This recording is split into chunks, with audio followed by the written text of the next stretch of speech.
نحمدہ و نصلی علی رسولہ الکریم، اما بعد فاعوذ باللہ من الشیطان الرجیم، بسم اللہ الرحمن الرحیم۔ سامعین محترم، انسانی جسم کو کائنات کے مقابلے میں ایک چھوٹا جہاں کہا جاتا ہے، جو 4 عناصر آگ، پانی، مٹی اور ہوا کا مرکب ہے، اور ان چاروں عناصر میں اعتدال انسانی جسم کے لیے رحمت، جبکہ ان میں سے کسی ایک عنصر کی کمی یا زیادتی انسانی جسم کو بیمار کر دیتی ہے۔ یہ اشارہ ہے اس بات کی طرف کہ اللہ کریم نے جو کچھ ہمیں عطا فرمایا ہے، جب تک اللہ کریم چاہے وہ چیز ہمارے لیے نعمت رہے، اور اللہ جب چاہے وہی چیز ہمارے لیے زحمت اور بیماری بن جائے۔ اسی طرح اس دنیائے رنگ و بو میں اللہ جل جلالہ نے 4 موسم ودیعت فرمائے: گرمی، سردی، بہار اور خزاں۔ لیکن موسم گرما میں جس طرح بہت زیادہ دھوپ اور گرمی انسانوں کے لیے مصیبت بن جاتی ہے، اسی طرح موسم سرما بھی اگر حد اعتدال سے نکل جائے تو سخت اذیت کا باعث ہوتا ہے۔ گرمی اور سردی یہ دونوں صرف موسم نہیں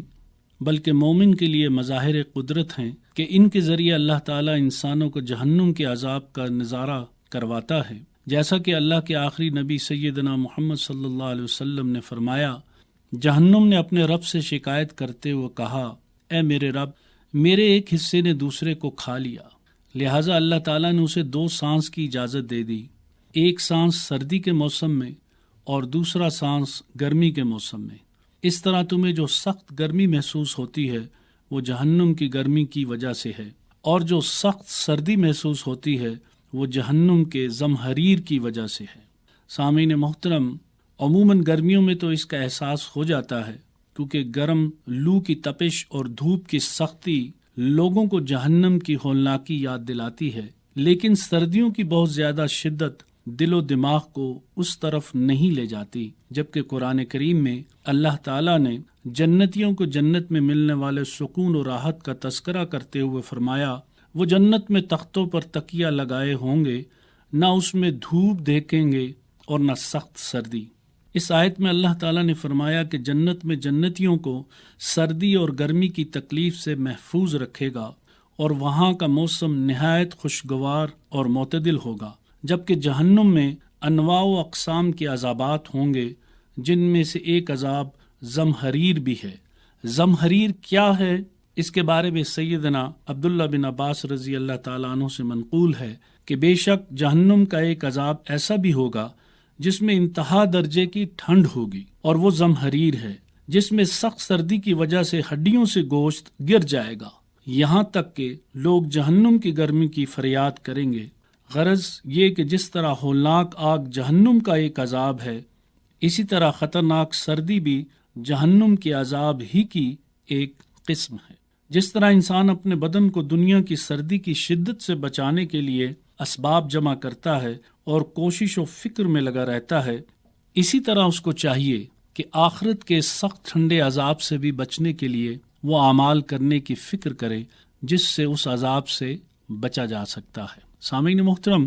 سردیوں کا موسم جہاں انسانوں کی ضرورت ہے، وہیں اللہ تعالیٰ نے اس میں فائدے بھی رکھے ہیں۔ سردیوں میں دن چھوٹا ہوتا ہے اور راتیں لمبی ہوتی ہیں۔ جہاں بہت سے کام کرنے میں رات کا بڑا حصہ مددگار ہوتا ہے، وہیں اللہ تعالیٰ کی عبادت، قرآن کریم کی تلاوت، دعا و مناجات کے لیے کافی وقت انسان کو میسر آ جاتا ہے۔ قدر کرنے والے اس کی بہت قدر کرتے ہیں اور سردیوں کے راتوں میں خوب عبادتوں کا اہتمام بھی کرتے ہیں۔ سیدنا ابو سعید خدری رضی اللہ تعالیٰ عنہ سے روایت ہے کہ اللہ کے رسول صلی اللہ علیہ وسلم نے فرمایا، سردی کا موسم مومن کے لیے موسم بہار ہے۔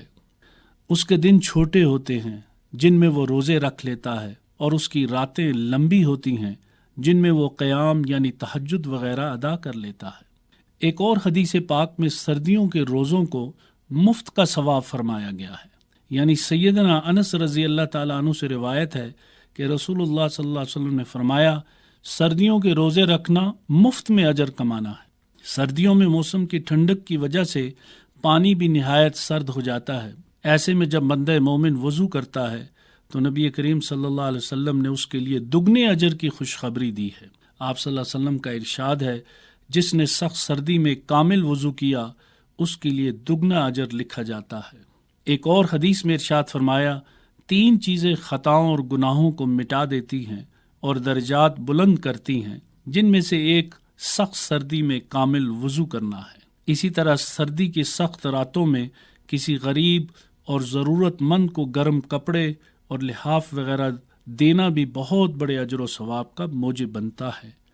اللہ تعالیٰ سے دعا ہے کہ وہ ہمیں اس سرد موسم میں اللہ تعالیٰ سے بخشش اور مغفرت کے سامان کو زیادہ سے زیادہ اکٹھا کرنے کی توفیق عطا فرمائے، آمین۔ وآخر دعوانا ان الحمد للہ رب العالمین۔